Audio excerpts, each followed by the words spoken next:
Welcome back to the show and go. It's been a minute.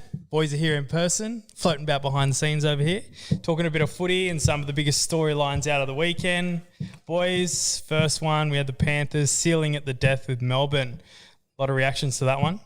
Footy companion reactions. Did you see Roasty's one? No, I watched one with the high five. Oh, yeah. Yeah, that was a good one. I enjoyed that. I really enjoyed the game. Obviously, when you have two of your biggest players out, Pappy and Cleary, I think you really notice the difference. It's a superstar league. You need superstars to make games, but it still was a really, really good game. I really enjoyed it. But there's not too many times where Melbourne beat themselves. One of my old coaches, Ivan Cleary, used to say, like, when you go down to Melbourne, you play Melbourne, you have to beat them. So it was a weird scenario because they had two times to win the game and they kind of messed up both of them. One, defense, when they pride themselves on that. They let Kurt Capewell through. And the last one was probably Justin Orland, which was quite obvious where he should have passed the ball and Addo Carr's over, but really enjoyed the game. Yeah, I thought it was interesting when we were watching the companion and you were saying, like, it's kind of like under sixes at that last play when they were all running one way. Like, that's not what Melbourne do. So it was interesting. It was an interesting watch. Obviously, we got fucking mad into the end of it there. Footy companion curse is well and truly dead now, so we usually just get blowouts, but that was good. Yeah, I really enjoyed the game. Again, you made a point during it, though, like those are two such good sides that we expect to be there at the end. In terms of a result, I don't think it means too much, really. They're going to be there, aren't they? They're going to be there. Like, I had Penrith, like I've said before, I had Penrith running the table. I think they're going to win it all this year. I don't really subscribe to the whole second year team's too young thing just because they've played so much football together. But yeah, I enjoyed it, and Kickout with the try saver of Doom as well. Matty Burton was really special, I thought. Yeah, he was nice, man. Like, we kept on, like, we were joking about him looking like a rugby union player and like the fake Matt Ghetto and that, but fuck, when he hits that ball, man, it was just torpy every time. He was punching it into the corners. So when a side's that good and they have like quality depth in the halves, they're going to be a fucking problem, man. Yeah, I really enjoyed Matt Burton's game. I can see why sort of Bulldogs are itching to get him over straight away. But has he signed yet? Yeah, he signed. He's 3 years. 3 years from next year. So he'll make some money. Yeah. Very rugby union-esque, the way he sort of plays football with the headgear. Even though, like you said, like he torpies him all the time and he lands him on the spot too. So I kind of like Jerome Luai's obviously like proven, he's going to be the main guy out there for a minute. But Matt Burton kind of outplayed him, I thought. He suits that sort of just like left foot, but it was good. It was good to watch. It's hard to kick that well in a game, so if he's got that part of his game sorted already, everything would build nicely off it. He's a big body, he loves to tackle. Once he starts running and figures out how to get his touches, but it could be anything. Had the old Jamie Soward depth as well when he was jumping back about 20 metres. When you got that much length on your kick, you can step right back. So not too many people are going to get him as well. So Nathan Cleary comes back, but you want sort of depth in your team. So exciting times. Next time we had Dragons and Mutters go back-to-back. How was good to see the boys playing like that? Yeah, I haven't seen Mutters play like that in a minute, to be honest. I said that to him as well, and he was flying. He looks happy. So I sort of wrote down on my notes here, you'd rather have a happy team than a talented and not happy team. So when you look at the Dragons, they don't really have that really big superstar. Like they've got players like Dufty that can like string a game together. Zachy Lomax is moving towards that sort of really good top end type centre. And then once Benny Hunt and Corey start firing, and I think Macca really unlocks them as well. Not only are they close friends, but they played a lot of football together up at the Broncos. So I think he knows how to play with both those guys. And over the past 2 weeks, you've seen Benny Hunt really kill it on that last week's game, that captain's knock. And then Normie killed it last week as well. So it was good to see. And they go up and take on the Knights this week, which is, I thought we were going to pump them, but I don't know anymore. Yeah. But it's good. Like I said, you'd rather be a happy team than an untalented one. Because they don't really have that big superstar forward that they can sort of rely on. You've got to roll as a pack. So I think that's what they're doing, and it looks like they're having fun. Yeah, when they let Frizzell go or when Frizzell left, I think that's kind of when everyone, not put a line through them, but like that was their guy in the forward pack. Like he was their dude. As good as like Paul Vaughan and those guys are, Tyson Frizzell was their enforcer, was their leader there. So he left and everyone thought they were going to struggle this year. But they're just playing so free, man. Like you touched on Zachy Lomax. I'm that fucking high on him, man. He plays kind of like, I don't know if there's really a player comp. Obviously, he's playing in the centres for the Dragons, so you start to throw in Gaz in that. But he's different. Like, he's differently skilled than that. He's one of those hybrid players that you could put him wing, fullback, you could probably throw him at 5'8", and he wouldn't look out of place. He's just a real fucking natural football player. And you said that's the best you've seen Corey play in a long time. That's the best I've seen the Dragons play in a long time. They're playing with so much freedom. Some of those sort of, I suppose you'd say, lesser known forwards. Is it Laurie? Is it Laurie? Guys like that are really stepping up.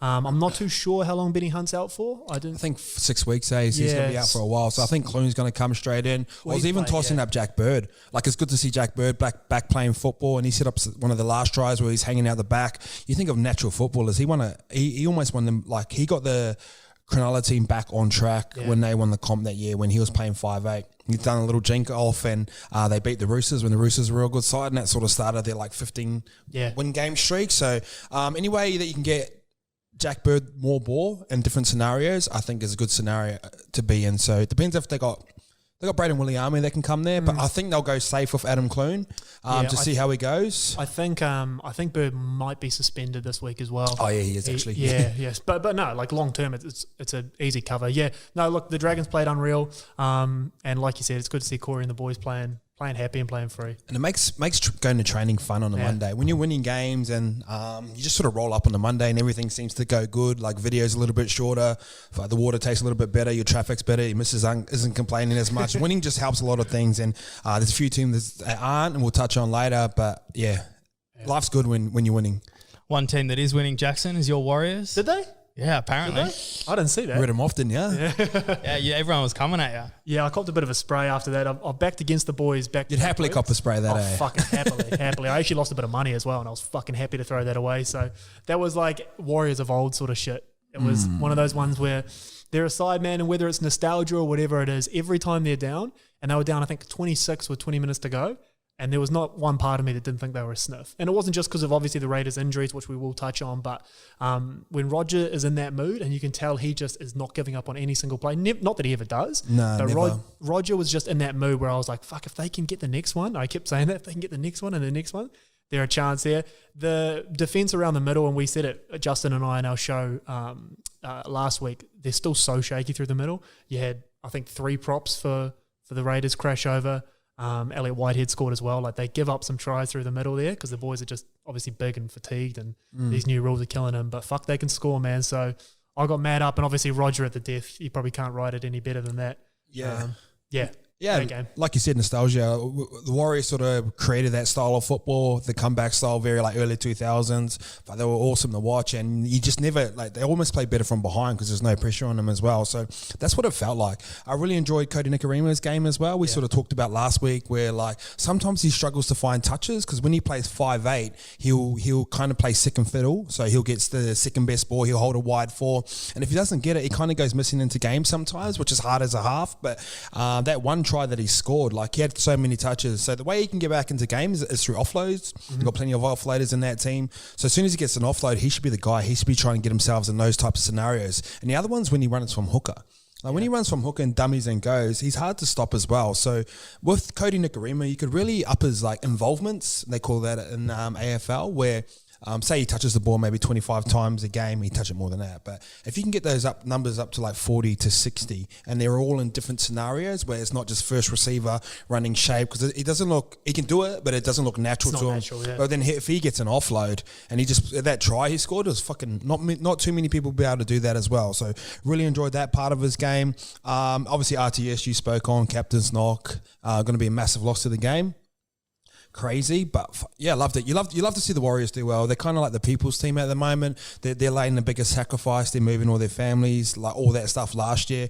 You kind of want to see them win. Yeah, absolutely. I mean, obviously I want to see them win, but yeah. But shout out to recruitment as well. So Benny Murdoch-Masila, like even though they're letting tries through the middle, once they get the other swing of the ball and they start getting all the ball, it's fucking hard to stop as well. He looks like he'd be a fucking nightmare to tackle as well. He's awful. He's awful. And they park him on an edge and he's just killing him. Just on Cody Nicarima, I think his involvements went up out of necessity because when Chanel's not there, and you know O'Sullivan was very good, he was controlled, he was cruisy, but Cody obviously realised, okay, in this one we got no Chanel. Chanel, even though he's young and in his NRL career, he's the dude. He runs all of their structure, for lack of a better word, and Cody plays off the back of that. In this game, he was kind of forced into more touches, and I think we saw what happened. Yeah, that's what you want. When you look at really good teams, all the best players, all the players that get paid the most, they always touch the ball the most. You look at South's play, it goes Damien Cook, Adam Reynolds, Cody Walker, Latrell Mitchell. They always touch the ball. Cameron Murray. So whatever pay packet, if you're getting paid a lot of money, that means you've got potential, you've got talent. You need to be touching the ball a lot more. And I think Cody could be, with him and Roger, I think there's enough there to do. And that forward pack, there's enough there. This is our year, man. Yeah. They look happy, man. They do, yeah. You know what? They don't have to travel anymore. Like you look at a team like the Cowboys, like our days off at the Warriors, we used to travel home. and then we'll be back so we'll play Saturday here, stay the night here, sit in the airport for 3 hours, fly home for 3 hours, sit in customs for an hour and a half, drive home, and then we had video the next day where the boys over here, like they'll be down at Bondi Beach, going for a swim, going for a coffee. It feels like a day off. Travel is not a day off. So that's always going to be the hard part about those teams traveling those long distances. But they're here. They live in a good spot. It's fucking sunny all the time. Yeah. Man, you might see a different Warriors this year. I hope so anyway. The jet lag's real, man. I'm still feeling it, so still slow. Off the back of that game, a few injuries from the Raiders. Both Raiders and Sharks in their games down to 1 on the bench pretty early on. Should the game finally introduce the use of an 18th man for these situations? Yeah, of course. I think a lot of people have been preaching about it for a while now, but it just makes sense. Like they want to do things to speed the game up and make it quicker and more contact and play the balls faster and all that sort of stuff as well. But with all that, there's always going to be a consequence of that. If the game moves faster, the boys a bit more tired, head in the wrong spot. Like you need to accommodate for that, and I think the 18th one is probably the best one as well. So. It seems like common sense. It seems bizarre. I was about to say they do it in cricket. It's not even a contact sport. You have substitute fielders who don't play, but if someone breaks a finger or needs to take a piss, they have a backup ref. Yeah, exactly. They have a backup ref, but no 18th man. The coolest thing, I think we both agree, it's a fucking no-brainer. Particularly like you said with how fast the game's going, they got to do it. But it also brings in it's a strategic selection all of a sudden. Like at the moment, the 18th man is it's always just a back rower or a fullback who's not quite good enough to get in the team. But I think you'd start not see a specialist 18th man because they wouldn't really get on, but you would have to make a tactical pick. You know what I'm saying? You'd have to be super versatile. Yeah, it'd be like a Connor Watson or someone. Connor Watson's obviously in your side, but it'd be someone who can cover multiple positions. No brainer. You mentioned it earlier, a few sides. There's 3 teams that don't have wins at the moment, Cowboys, Manly and the Bulldogs. Starting off with the Cowboys, what do they have to do from their eyes? I thought Toddy Payton was just going to go up and sort of flip the joint over, but obviously it's not in his roster. So you got to think coaches inherit rosters. A lot of coaches take 3 to 5 years to put the rosters of the team that they want together. But yeah, you look at their team, they've got enough there. They shouldn't be getting pumped by this much. But they're sort of a hard team. We sort of touched them off here. They're out of sight, out of mind. Like you don't hear about because Thurston's not there anymore. Like I don't hear about the Cowboys. No, I was listening to Valentine Holmes speak before the game. That didn't sound too much of a confident speech. He's like, "Oh, the Titans a really good side." I'm like, "Shit, he's not giving me much here." So, that was sort of 0-3 is hard to start the season because you're walking in the training, you're like, fuck, we're in for a long year here. It's a bad feeling to be in. It's not the be or end all. We touched on the Cowboys won in 2015 off the back of an 0-3. Warriors in 2011 went to a grand final off the back of it. So it's not the be or end all, but it starts to feel a little bit yuck. Yeah, I was going to ask you that because Justin said it the other week as well. He's like, round 4 is kind of when, because preseason everyone thinks they're at the preseason of doom, they're going to come in and win the comp. Justin was saying round 4 is kind of when you can turn up to training, you basically know whereabouts you're at. Although it's not the be or end all. Do you reckon round 4? Nah, I reckon about 5. Usually, by 5, you're like, everyone sort of won one and lost one. You know what I mean? Not too many teams sort of go 5-0 to start off the season. They used to say you want to win 3 of your first 5. That was kind of the rule. And if you think about 5, that's 1/5 of the season. Of almost gone. So you do start to start looking around and what do we need to do here? Yeah, and Mondays start feeling really bad. Training starts to get a little bit longer. The weather starts to get a little bit colder. Yeah. You start looking around. Like, is he as good as I thought he was? Yeah, I don't know. It's a weird time, bro. The Cowboys obviously their biggest piece is Jason Taumalolo, and he hasn't been there for 2 weeks. So you can't sort of read too much into their performances. But I don't think Jason Taumalolo is not making out 30 points. He's not a 30-point swing. So Valentine Holmes was nice yesterday, and when he it feels like he was kind of forcing his way into the game, but that's better than seeing him sit back there and kind of just let it happen. Scott Drinkwater's nice. He just needs a bit more time in the position. So there are pieces there, and obviously Isan's sort of low-key had one of the best starts to a season he's had, and they're 0-3. So it's a tough place to be in. But Todd Payton's the sort of dude that if they all buy in, which I'm sure they have, he can turn them around. Bit of footage floating about a Tommy Turbo coming back from last week. Is that what Manly need right now? Oh, fuck, they need something. Get him in there, Yeah, man. they need him in. And when you look at rosters, sometimes when you look across the Manly roster, you're like, oh, you know what I mean? You look at the Roosters, you look at the probably more so Rabbitohs, you're like, oh, I know him. Yeah, it sort of have to be, if you're not a diehard Manly fan, you sort of have to really know your football to see who those types of guys are. And it's sort of off the back of, you got 3 of the most talented, you got DCE, you got the 2 Trebojevic players, so you have to pay him what they're worth, or else they fuck off. And then the byproduct of that is like you have to have like role players come in. You can't always have like a maybe 350 like to 400k type back row. You might have to deal with like 150 or something like that. something like that, you know. And Melbourne actually built their system off that back in the day, where they'd just find like cue card players and then bring them into the system and turn them into sort of rep players. But their core was, you knew who their core was. You knew who was touching the ball the most times. I just feel like they're just a little bit lost at the moment, which is hard. Yeah, I don't know.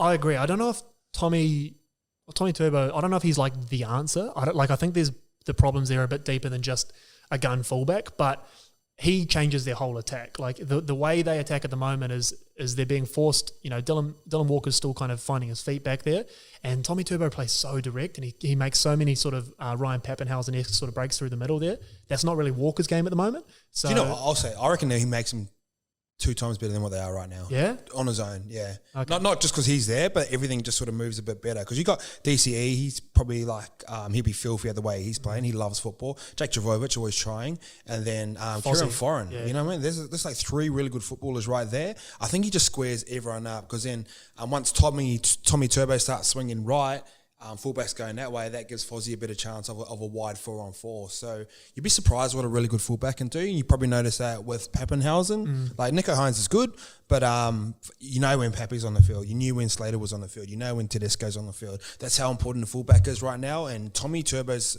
as important as Billy Slater, as important as Tedesco to Manly. You know, and I think you'll actually see, like, I've been very high on Cade Cuss for a while, and he kind of, by his own standards, he would say he's been quiet in the last 2 weeks. But when Tommy's back and he's given a little bit more freedom around that ruck and he can play short to Fozzie, I think you'll see just how good Cade Cuss is. What's the go of Manasi? What's the go of Manasi Fanu? Mate, I don't know. I'm not too sure when he's due back. Because I mean, he's that good. He's the reason they let go of Uppy as well. Yeah. He's an amazing runner of the ball. And these new rules, he'll be a killer, man. He's real strong, eh? So that's the crazy one there. But hopefully Tommy's back. I think Manly need him. Who they got this week? Oh, they've got Roosters or someone, eh? Or Souths? No, Panthers Thursday night. Panthers, yeah. I think they're paying $8. Yeah, you almost. I'd almost rest Tommy for another week because I don't think you've beaten the Panthers, and then give him a full week of prep within the team. It's at Brookie. Is it at Brookie as well? I think. No. Yeah. Panthers go to Brookie. Yeah, so you wouldn't want to pay him on that track. Yeah, wet at night. Hammies are doom.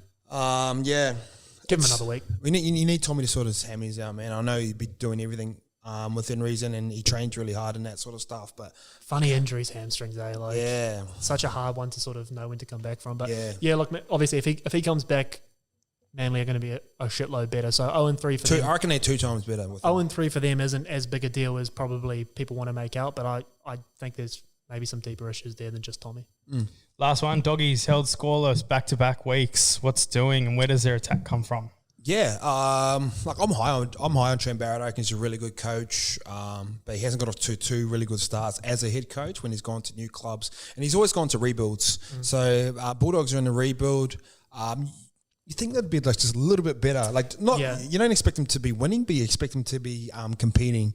And yeah, I don't know. They're not like that entertaining to watch at the moment.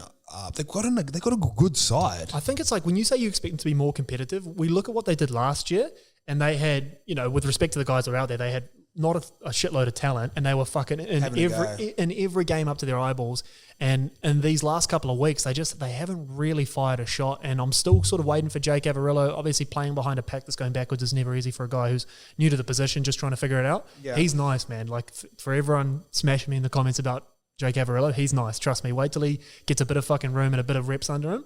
But I don't know. I said it last week as well. I thought Brisbane would blow them out just because I think Brisbane have more points in them. Brisbane's defense is still obviously questionable, but the Bulldogs, they're not going to score a lot of points this year, which means they have to grind those wins out. They have the pack that can do it, but I'm not too sure at this point where their points are going to come from. Yeah, and they've tried to drag the same system of an attack that they had at Panthers, but man, Panthers are a talented side, and when you got Nathan Cleary, I think it's kind of like almost like how Melbourne just tried to replicate Cooper Cronk with Brody Croft. Yeah, I mean, we'll get him in the system. He looks like him a little bit, plays like him a little bit. He's just going to work like that. Where sometimes when you drag a whole new attacking system over to another team, I don't know, you underestimate how good Nathan Cleary actually is at doing that and running the middle park and having those types of forwards, and he's got the kicking game to back it up as well. So I think Flanagan's learning a whole new system. When he was in here for Scope's podcast, he goes, I'm so used to just playing right.